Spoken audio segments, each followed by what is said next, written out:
center of some of science fiction's most beloved stories. Ladies and gentlemen, put a huge round of applause and welcome the one, the only, Bruce Boxleitner. What a lead in there. I try. I take a lot of time writing these. I guess so. How's your con been so far? I don't really need a microphone in this room, do I? I'm a stage-trained actor. I can hit the 100th row. Yes, and I see the age of the audience, and I go, I better use a microphone. Okay.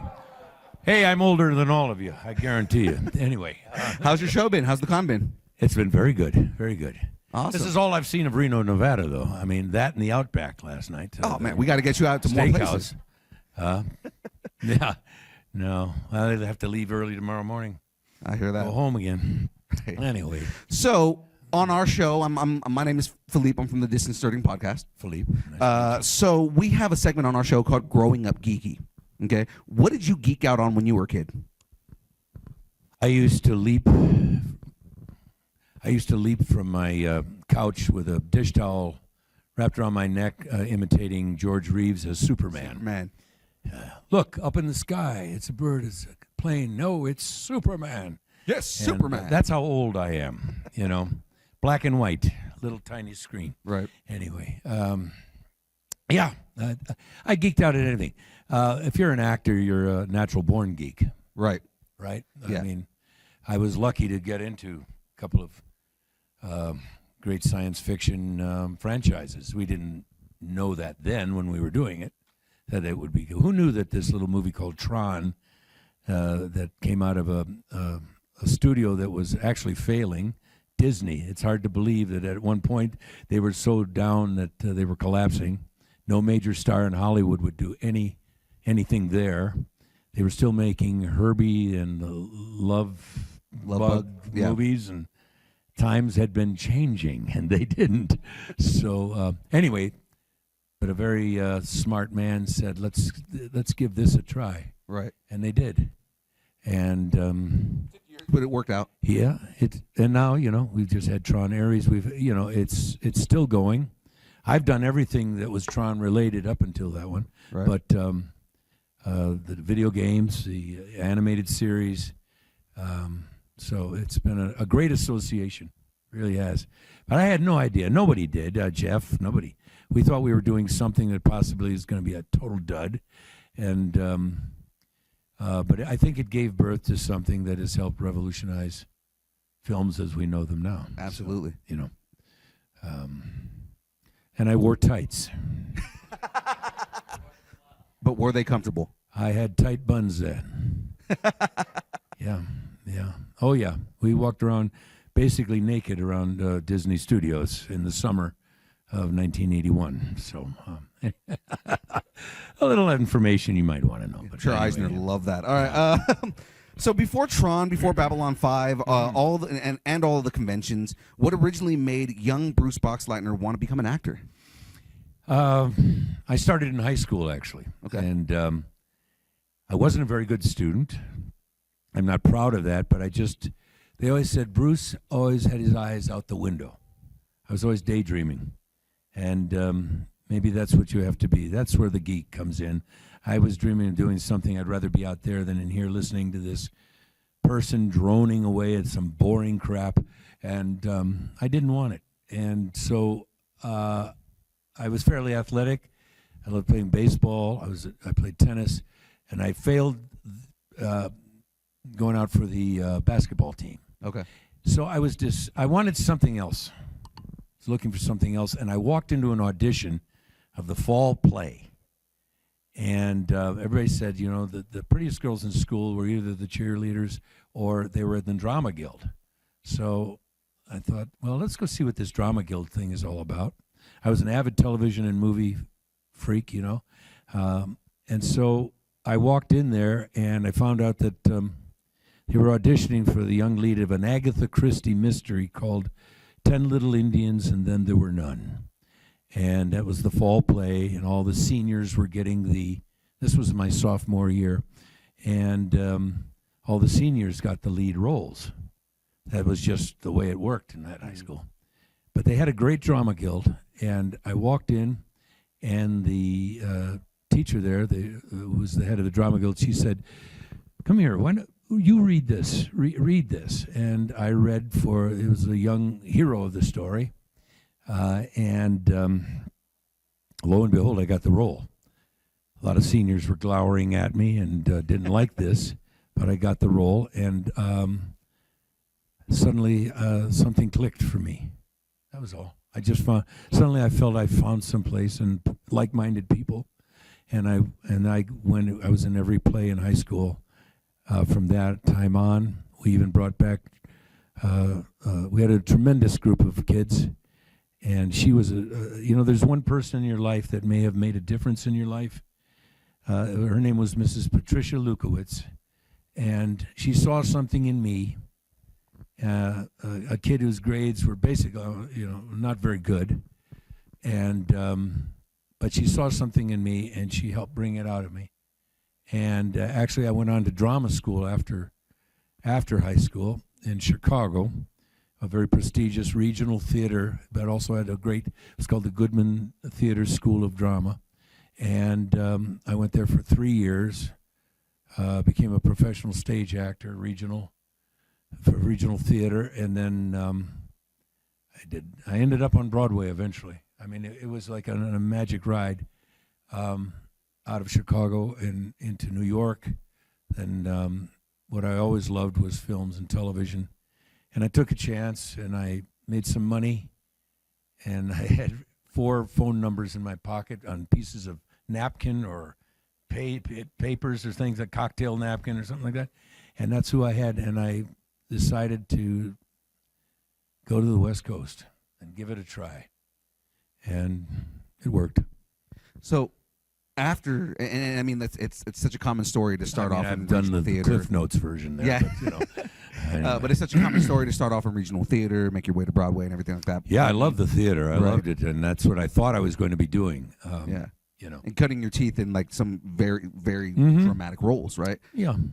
When you make your way to Hollywood, thinking back on the time, on your early years in Hollywood, what would you say is the biggest lesson that you learned back in those early years? Well, there's quite a few lessons, I would think, but it was a dream. I chased the dream. I happened to have what they were looking for at that time. This was the 1970s. I had shoulder-length hair, bell-bottoms, buckskin boots, and a vest, and I wore beads.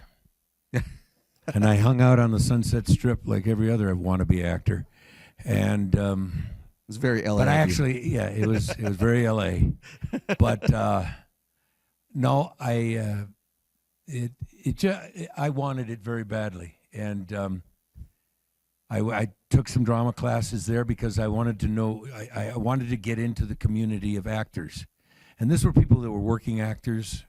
Some were starring in TV series that just wanted to keep their craft honed, Right. like a fine instrument, and that type of thing.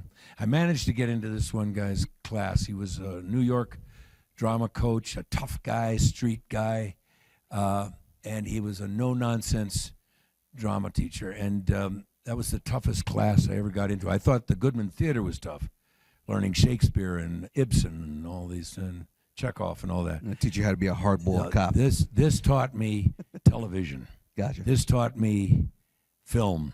It's a different medium than theater. Yeah. And it was going back and rebuilding, like the building blocks over again. But It's very different performing in front of an audience and projecting versus performing for a camera. for a camera, right? Right. It's you and the camera. And the camera sees things that a human eye does not see in an audience. And there was a difference. And I always thought I was very harsh on myself, too. I'm really rough on myself. I still am. Yeah. You're always gonna be your worst satisfied, critic. And I think you're asking about a lesson. I think is never to be satisfied as an actor. Never sit back. And I've had to, because there's the economical part of your life. You've got to make a living. And so there's things I've taken because and not that I really wanted to, but there were mortgages to be made. There Right. were bills to be paid and kids to get through school and things like that. Just life, like everybody else does. And but I just as a kid, as a young guy there, I went to classes with all these other people who would later on it would blossom, and they were all TV stars. You don't want to be Right. Tom Selleck was one of them. He was an older version. They were like 10 years when he was taking classes too. Tom Selleck And then he before or became after the mustache? Oh, he was before the mustache. Before the mustache. Yeah. And he would become in the 1980s the most popular television star on the face of the earth. You know, there was many people like that. Cheryl. I mean, I worked with so many of them in classes, and the class with this guy Milton Gonzalez, it was very unusual because the audience, like you all sitting here, you'd all be the other actors, and we'd have to prepare these scenes, go away, and then come back, and you'd be on a list, and you'd have your scene, you and your member, other person or people, we'd have these scenes prepared, and then your fellow actors would critique you. Oh, actors are vicious. Yeah. With each other. And really, I mean, it was really surgical. They would cut you apart, put you back together again, too. So and then I thought I had more confidence. I got into this community of actors in Los Angeles. It was unique. And I started getting work. Little 2 or 3 lines, and first job was on the Mary Tyler Moore Show. I was the mailroom boy. I walked in, I had long surfer hair, and you know, I looked like any dozen other guys of that era. and was it Ted Knight brought me in to introduce me to Murray's daughter, to ask her out for a date. I had like 2 or 3 lines, whatever I had, and it got me my Screen Actors Guild card, and that was my whole payment for that job went to getting my union card. Right. When I got that card, that made me a verified actor. Right. Television actor. That's when it becomes real. Yep. And then I went and did one of the last Gunsmokes of 20 years, a Gunsmoke, and then I fell in with that crowd. And yeah, this is where I was going to go into next year with all this. Yeah, no, perfect. Okay. I was going to say, so a lot of fans know you from science fiction, but a lot of your early career started with a very strong Western influence, right? Yeah. How did working on shows like How the West Was Won help shape the performer that you ended up becoming? I'm glad you asked that question. Yeah. No, I don't want to bore you all to death, but there was one other person who was very influential in my life then, and that was the actor James Arness, who played Matt Dillon, who was his household name in America and probably the world at that time. The longest-running television series, by the way, was Gunsmoke. Right. It was 20 years. I think only now the Law and Order series may have, but they were different casts. This was with basically the same cast, give or take a few. Right. But anyway, Jim saw me in this. It was for a pilot film for this series. It was when the miniseries. We came on after Roots, which was groundbreaking. It was this huge, Alex Haley's, I think, or who was the author, his novel brought to the screen, and it changed television for 20 years easily with the miniseries format. And so James Arness saw my screen test. He was the star of this show. They'd left CBS, and now we were over at MGM. No, wait, MGM? Yeah. And when it was still Metro. And he had about 5 or 6 guys on screen tests. I had gone and screen tested there for this role of his nephew in this. And ABC did not want me. They wanted somebody a little more known, and there was this guy that was starring in a popular soap opera at the time. I'm just giving you, this is what the business is like. And so the head of the network, ABC, was in the screening room with James, and James watching this thing, and, you know, he's a big man of 6'8", huge man, right? Big presence. And this guy's hovering over him, so Jim, we kind of like this first guy. He's big in the soaps right now. We'd like to bring him into primetime television. We're really kind of we really like him. And James sat there and going, yeah. Well, I kind of like this third fella, and that third fella was me. And the guy said, "Oh yeah. No, he's very, but he's just up and coming. We like him too, but we really wanted, we really like this first guy." And James just said, "No, I kind of like this kid, this guy here," and so James Arness was big enough a star. All he heard was this guy go, "Oh, okay." And stormed out of the room. He's like, "I want the name. I want him. He's a good actor." Well, I was taller. Yeah. James always looked at the top of everyone's head on the set. He was a huge man and just a mountain, and he wanted to be able to look in your eyes. He wanted to be able to at least see my forehead. Yeah. Under a cowboy hat, And there I joined that world, and I loved it, and I did a lot of Westerns. I did that series with him. But he was very influential in it, and I learned from him some valuable things that I would later carry on into the series that I starred in, being Scarecrow, Babylon 5 certainly. What is the responsibility of the leading actor and actress? What's your responsibility? You always hear about people being idiots or being temperamental or something like that. A film set becomes a huge family, and you're together through, especially in the Westerns, you're out in the elements, right? You're shooting out in the great, and we took this thing. They spent money on these shows back then. They spent millions, and they gave their audiences big pictures. So we were out in the most beautiful parts of Utah and northern Arizona and California, but you're dealing in the elements. Right. You're out there in the wind. You're out there in the dry heat. You're out there in the cold in the mornings, and it's 100 degrees in the afternoon. All that, everybody's sharing that same experience. So, right. The actors, the grips, the greensmen, the wranglers, the makeup people, the electricians, everybody, we're all going through the same thing. And even though actors get air-conditioned trailers and things like that, you still have to be out there with everybody else going through it. Yeah. So it becomes a big group of people that you're really sharing an experience with. And Arness was so wonderful. He had been badly wounded in World War II and never really recovered from his wounds. And he had a shattered leg from a German machine gun nest, and at the Battle of Anzio in Italy. And he limped. And all those 20 years of Gunsmoke, he was the stalwart Marshal Dillon, and he never limped. He had to really concentrate on not limping. Whereas Dennis Weaver, who played his deputy, intentionally had a wooden leg or something like that, and always limped along, going, "Mr. Dillon," and he was always limping alongside. Dennis Weaver was a marvelous actor. But every time the director said cut, Jim got to limp, and Dennis Weaver got to walk normally, and they got a big kick out of it. And sometimes Dennis forgot early on. He said that he forgot which leg was supposed to be the bum leg. Oh. Was my right or my left? Anyway, but James just showed me by example. I always say he was my mentor in the business. He taught me what it was to be the leading man in a series, and what your responsibility was, to show up, know your lines, work with everybody, and he could not countenance a prima donna.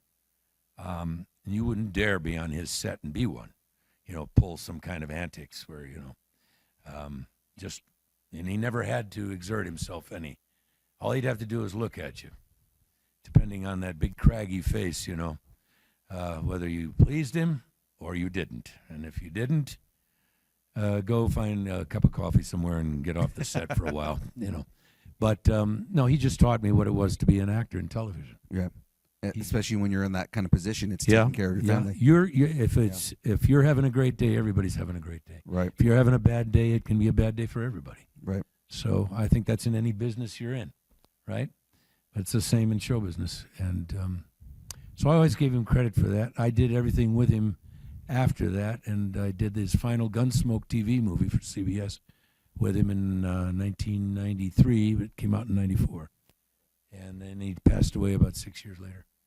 So anyway, we had quite a bond. We made a remake of a famous John Wayne movie for television. We did it. It's called Red River. Right. And see, John Wayne was his mentor. He was under contract to Wayne when he was a young actor after the war and everything. And Wayne put him in a lot of small roles in his pictures. And so it's kind of that legacy got passed on. That's amazing. So anyway. So before we start going into Tron and everything like that, I want to talk about a couple of your other major roles. And we'll start with a little bit of science fiction here. So we can't talk about science fiction without talking about Babylon 5. It's not possible. I'm yeah. Yeah. What was your reaction when, after going through the audition process and everything on there, and you get that call and says that, and they tell you you're going to be John Sheridan? What is the reaction when you find out you're going to be kind of the lead on the show? It didn't exactly go down that way. I actually got offered that. I didn't have to audition. That was being produced and distributed by Warner Brothers, and obviously I had a long relationship with them, doing Scarecrow and Mrs. King and so on at Warner's. And a brief series I had called Bring 'Em Back Alive was shot there in the same lot, even though that was Columbia Pictures. What happened with Babylon 5 was they were one season. It was a small show. When you say no one was talking about it then. Back then, no. It's fun. It's funny. I was so fortunate with Tron and Babylon 5 that you all still remember it, that there's a fan base for it that's actually increased. I'm in shock over that. But Michael O'Hare was the original commander, played Commander Sinclair. And God rest his soul, he has passed on, but he had some problems. And the show was on, and they had done a lot of recasting from their pilot called The Gathering. The Gathering. And I had never really watched it. I was much more aware of the original Star Trek. I'm very proud to say that William Shatner is a very good friend of mine. We share a love of horses still together. He's quite a horseman, and I've done some of his horse shows with him, charity horse shows. But I was more aware of Star Trek, Gene Roddenberry's vision of the future, and but there was this other show, and I did see it a couple times. Didn't really pay it much mind. You know, I said the tone is darker. This is an interesting thing. Yeah. And it reminds me of the original Trek in many ways. Tone-wise, it was darker. Roddenberry's vision was brighter. So everything was shot bright. You know what I'm saying? There were colors, really deep colors. We were in a lot of... And when I say tone, ladies and gentlemen, those are meetings that you have. This episode it's going to be in the dark bottoms of that Babylon station. It was a dangerous place. We had brown sector and places you didn't go. Women certainly didn't go, and if you did, you were risking everything. It had a contemporary feel that this was a future that wasn't going to be so different than our times we were living in. Yeah. And I think Roddenberry's was this going into this bright utopian hoping to make this utopian future, and ours was wherever human beings go, no matter where we go in the universe. Unfortunately, we're going to drag our baggage with us. You know, that's being a human being. We have problems, and dealing with other races, other worlds, probably wouldn't be any different. And you know, we had a lot of wars in that the Mibari War, which Sheridan was a war hero. But to answer your question, they were going to. It was basically a cancellation. There had been some problems with Michael, and they replace it, or possibly the show will not be picked up. Got it. It's very cut and dried. It's business, show business, not show art. And when it comes down to that, it's the figures, facts and figures. And by the way, this wasn't on a major network. It was on all these little independent things. Whatever your UPN station, maybe whatever at the time. We had three. Remember, you had 3 channels in your local stations, and it may have played on that. But we could be on at 5 o'clock in the evening on the West Coast on some station, P10 they were called. It was a conglomerate of stations. And but Warner Brothers distributed it. And they never interfered with it in all the 4 years. And then we were picked up by TNT for the last season, and a spin-off and 4 movies, TV movies. But so they were looking around. Now, JMS... Joseph Michael Straczynski gets all the credit for writing a brilliant saga, and he did, and still does. But there was another executive producer, Douglas Netter, and I had done a Western with Sam Elliott in 1980 thing called Wild Times that Doug Netter was an executive producer of. And he remembered me from that, and he said, he fought for me. Joe wasn't totally aware of me, and I'm sure they looked at videos of the shows and stuff. But they made an offer, and I had remembered the show, and I said, it's different. By the way, I wanted to stay home and work in California. I was always having to work in Canada in those years. I was always having to commute because so much production was going north. And I wanted to be able to go home and sleep in my own bed at night, you know, and not a hotel. So there were very practical reasons. And I said, they sent me these scripts and a couple VHS episodes, you know, and tapes. Oh my God, I'm old. But anyway, I looked at this show and I said, yeah, I like this. This is what I thought it was. And it was just different enough.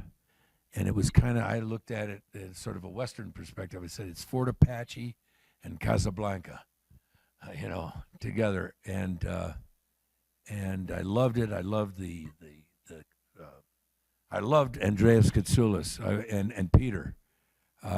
Peter, you know, had done Scarecrow and Mrs. King, and I also was in Tron, too. So I knew him just a little bit, but I liked this whole thing, and I looked at these aliens, and I'm going, wow, this is so cool. So I said yes, and I went out into North Hollywood, where they shot in an old hot tub factory that had been converted to a sound stage. And we never went on location. I was fine with that. It just answered everything that I was looking for at that time. I had no idea, but Doug Netter was instrumental in getting that offer to me. And I read a couple of scripts. I'm sure there were some fingerprints from other people, too. I think there were some other actors that it was sent to, but I'm the only one that you know, was interested. Right. And I am so glad I did. So glad. Yeah. And we're all I would have glad as ridden well. that horse till it died underneath me. I was so angry when it was ended. I thought, 5 years. He's painted himself into a corner. Because, ladies and gentlemen, we were on the front of TV Guide. Yes, you were. I have probably told several of you this at the table. You have no idea what that meant even in the 1990s. That meant mainstream press and mainstream television had recognized us everywhere after we'd been on already.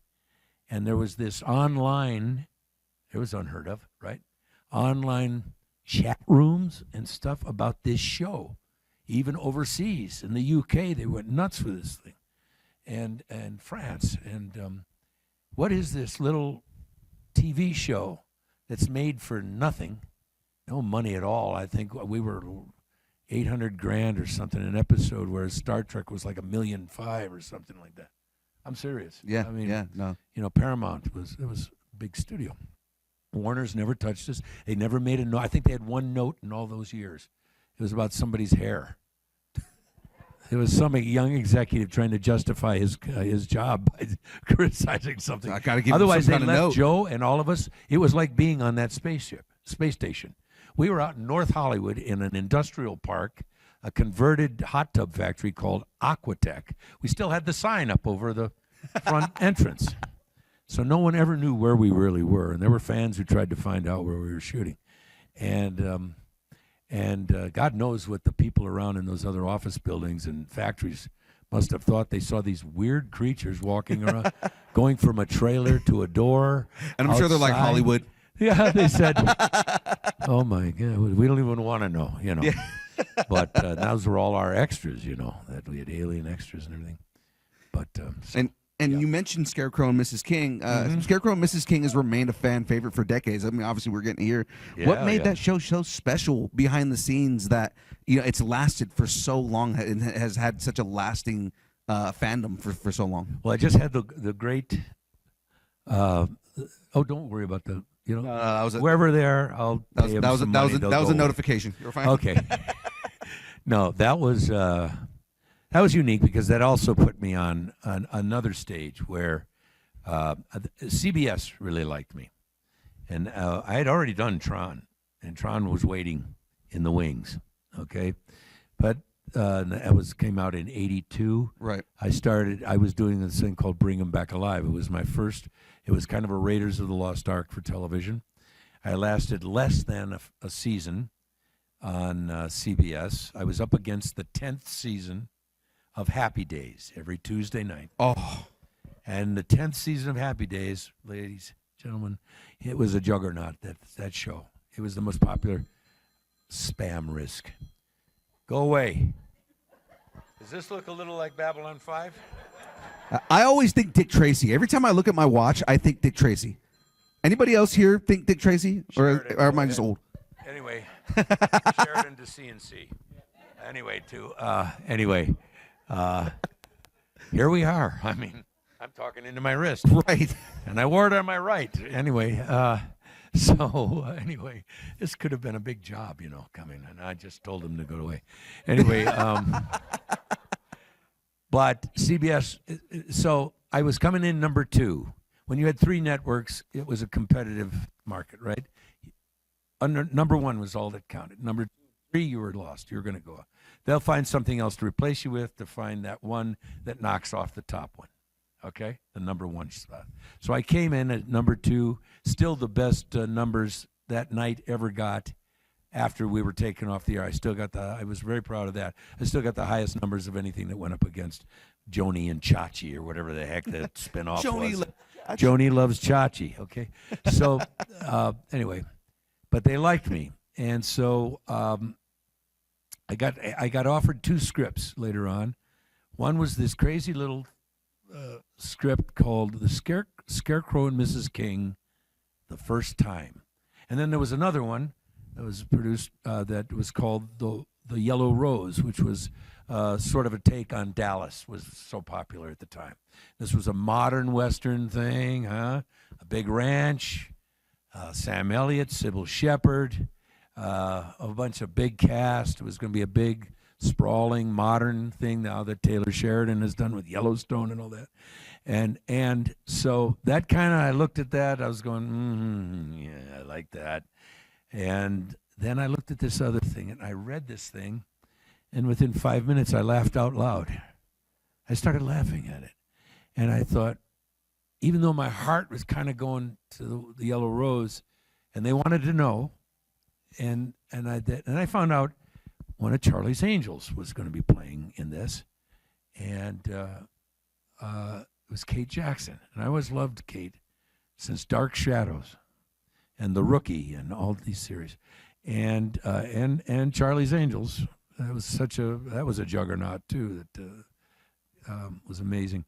So I called my agent. I called William Morris' office, and I said, I think I want to try for, and I had to try for this one because we had to see if Kate Jackson and I could work. Right, had to do a screen test. Yeah. Yeah. We had to do a screen test. We prepared several scenes with the guy that was going to direct the Rod Holcomb, his name was, to direct the pilot, and it just hit me somehow. This quirky story, this mother of 2 in suburban Arlington, Virginia, with her mother living with her, takes her boyfriend, who we never really saw Dean's face.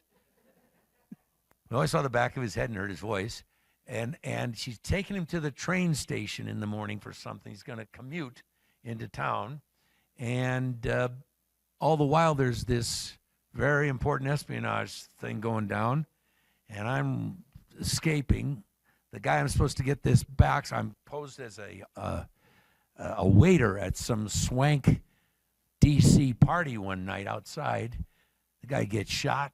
These Russian agents. It's all, this. And I get the football, and it's a box, and I've got to get it to this guy. I've got to get there, and so I'm on the run. I'm dressed in a waiter's uniform with a little bow tie, and catering, and I'm running to this train station. I crawl out from under this train. I'm running down the thing, all the commuters, and the thugs are right on my tail, and they're going to get me. And I grab this woman, just willy-nilly, grab her, and walk with me. And she says, I will not. And I grabbed her one more time. No, listen to me. I need your help. Please. Come on, ladies. What did I say? Please. And she looks at me, and she's going, and I must have convinced her. I said, take this. Get on the train, hand it to the guy in the red hat, man in the red hat.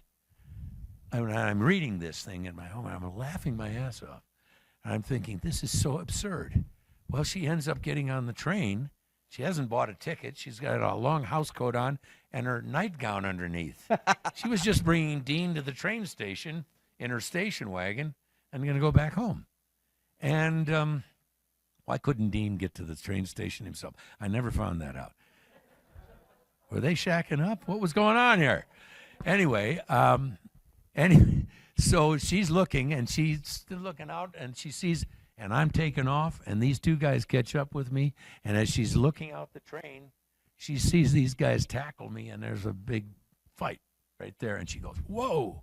And then she's turning there, and she says, okay, give this box to the man in the red hat.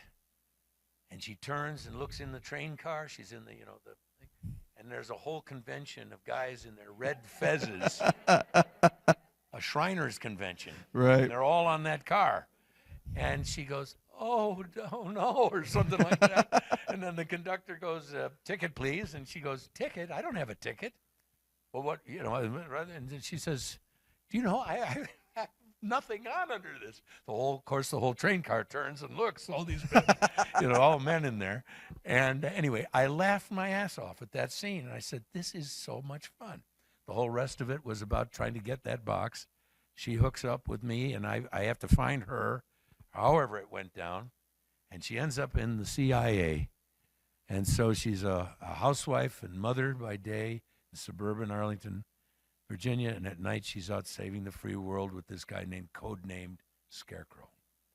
And we were a partnership that started, I wanted nothing to do with her, because my partner, Dorothy of the Oz Project, was shot and killed during an operation, and I never wanted to be with anybody that could die on me. Right, ladies? You know the show. And that's how it started, and we auditioned in front of the most jauntest bunch of TV executives you've ever seen. These are people who made television. They've seen it all, done it all. And these dour old faces sitting in this room, and we did 3 scenes for them, and they started laughing. And we got them. So that's when you got we were picked up. And I think David Soul, was going to maybe have the other choice, possibly, to play Lee Stetson, but I had somehow carried it off, and Katie and I just bounced off of each other, and she'd go off on her things, and I would just follow with it, and go with it too, and interject, and that's how that got born. And those shows were all about the chemistry between the 2 leads. You had Heart to Heart, you had Remington Steele, Scarecrow and Mrs. King, and then the one that changed it all was Moonlighting with Bruce Willis and Sybil Shepherd. Right. And sort of that era kind of ended after them. They kind of debunked it, and it ended. It had run its course. It really had. But Scarecrow and Mrs. King went off because Katie had become ill. In our 4th season, we were canceled. I think we would have gone on for a number of other years. How we were going to maintain that charade relationship, actually, because we got married secretly. But how were we going to keep that secret from this, the KGB and all these things? But we traveled to Europe and shot episodes there. Oh, nice. In the summer of '84. That was a great time. I think that was the best. My personal favorite episodes were during that time. When we were in Europe, we had the great scenery. We had all these marvelous German and English actors to play the baddies and MI6 and all that sort of thing. So it was a great time, great show, and I was so happy to see her this last summer. First time in 38 years I had seen her, and all we did was cry. They gave us a few moments alone before we went out there, and I held her in my arms. I hadn't seen her And she just started sobbing, and I started getting a little teary-eyed, and a lot of history went down there. And it was great. Just great. That's beautiful. I had a whole bunch of questions Go. for Tron that I was going to ask, but Are we because out of time? we're starting to run low on time, I want to make sure there's some people in the audience that have questions, and I want them to ask their questions. So please, guys, if you have questions, raise your hand. I have a mic that's. I've answered all your. Oh, Kathy Dudley, I swear to God. She can find a question. I mean, known this woman for years now. All right. You know everything about me, for God's sake. But they don't. They don't, yes. Okay. Okay. Look at, she's even got it written down. Yes, Right. I do. Today, we have the advantage of hindsight. At the time of Tron's release in 1982, it was not well received and wasn't considered a success. I ran across an old newspaper interview back then, and you said you wish you'd never made it, and it was the worst movie you ever made. So my question is to reflect and ponder, if the movie had been a great box office hit at the time, do you think your career would be different or the same? Well, I would have never said I hated the movie. I'm going to tell you right now. That would have been a bad business decision. And no. then the second part Oh my is God, that there's two when parts. did Tron start making a difference in your career? And do you think there would have been Scarecrow and Mrs. King or Babylon 5 if it had been such a success? You know, I don't know. I don't know that changed at the time anything. Certainly, yes, I had that coming out, and there's always the publicity within the industry. You've got this film out, he's in this thing. Jeff Bridges, who was already doing some wonderful films. That was one of the incentives for doing that movie. I wanted to work with Jeff Bridges because I'd worked with Lloyd, his father, and Lloyd did How the West Was Won with us, and he kept saying, "You remind me of my son Jeff." And I said, "Yeah," and he did The Last Picture Show. He was already an Oscar nominated, 5 times nominated. So that was one of the reasons. But I think that, yes, to that degree, I don't remember ever saying I thought it was the worst movie ever made. That is, I want to tell you, the press is never your friend. It really isn't. They will say what they want to say, and I did not say that. I probably said it was a disappointment. We were all greatly disappointed when it came out. It didn't. It had a lot of anticipation, especially for Disney Studios, but it had a lackluster. I just think it was so different looking. People didn't know what to make of it at first. I think it took time and several viewings. I talk to people all the time. Young guys said, "I was a little boy." Who was it telling me yesterday? He watched it when he was 10 years old, and the theater owner let him stay and watch the rest of the day, every screening. And he says it was the most influential film of his life. I wouldn't, that's beautiful to hear that. But you never know what's going to stick. You make a picture and you never know what it's going to do. And that was a complete surprise that we're even talking about it today. Really. It was something that caught the zeitgeist of the times. It was all about this fantasy world like Alice Through the Looking Glass. It was our times inside what would it be inside a computer world, the grid, right? We had DOS. Right. Remember, I'm in a cubicle as Alan Bradley. "Hey, Alan, can I have your popcorn?" Anyway, and sadly, Jeff and I and Danny Shore are the only ones left, and Peter Jurasik, I must add. So there's 4 of us left out of all the people that made that movie.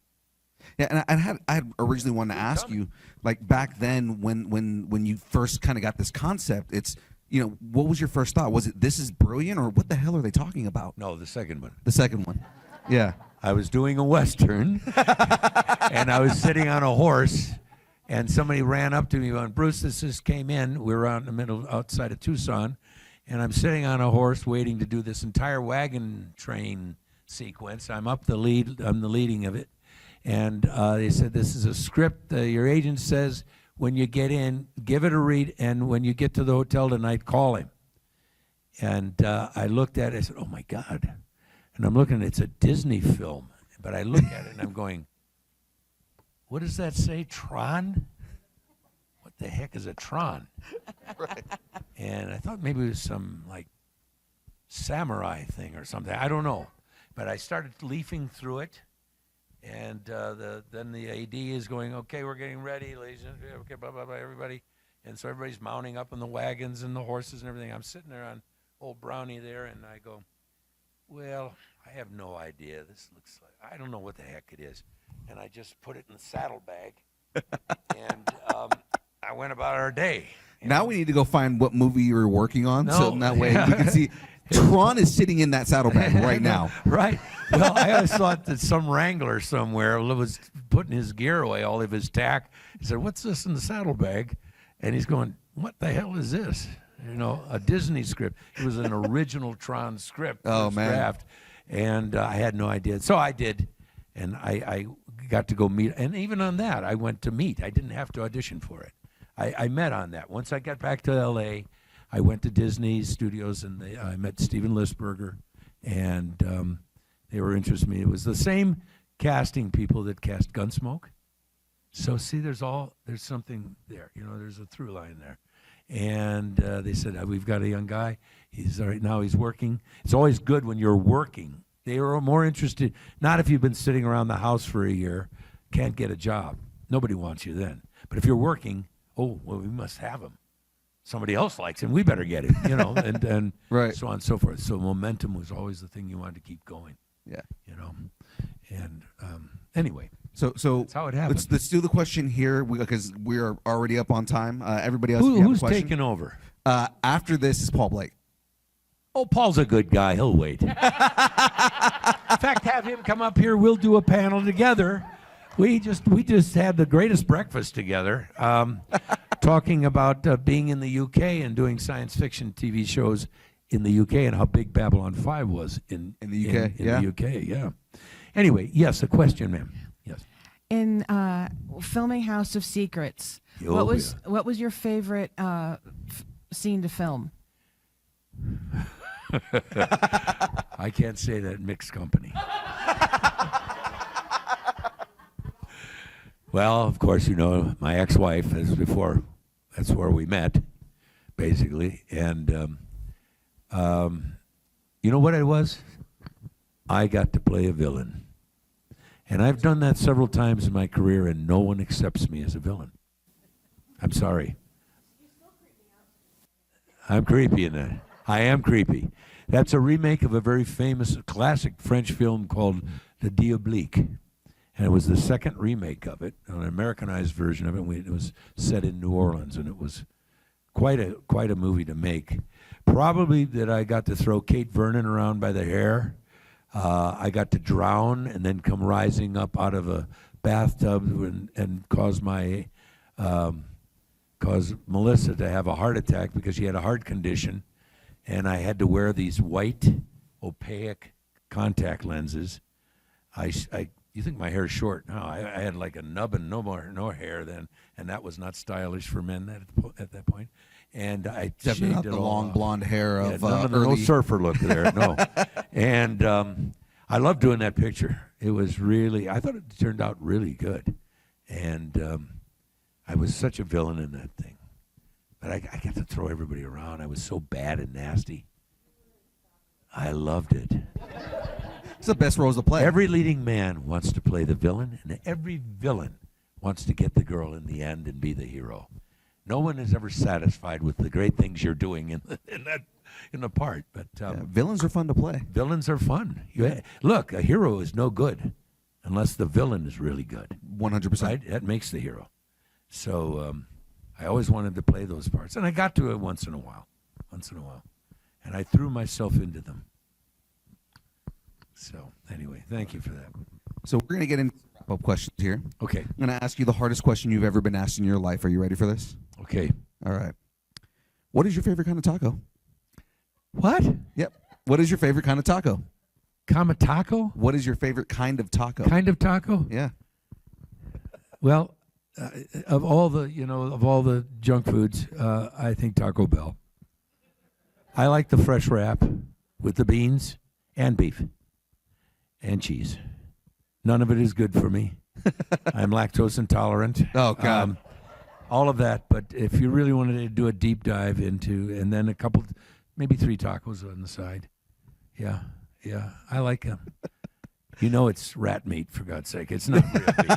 I mean, come on. Come on. But Taco Bell. Es la carne de That's rata. what I like. It's rat meat. Yeah. Yeah. If Captain Sheridan and Tron met in a crossover, who wins the argument? Always Sheridan. They didn't call him John Newcomb Sheridan for nothing. Right. Remember, I took out Zahadoom and my ex-wife with a 15 megaton nuclear bomb, and I also died in the process. But I was willing to go that far. Right. I was married to her still at the time. Don't worry. I mean, I got her the job. But now when I look back on it, it's sort of a guilty pleasure. Anyway, did I say that? What is Up, screamed, and the star, what it was, Star Fury code? White Star. It was a star. Okay. White Star came screaming down and blew up everything. I dove over into a bunch of boxes. I actually did that stunt. They CG'd the gigantic pit that I was falling into. But I took out Zahadoom, man. Not everybody can say that.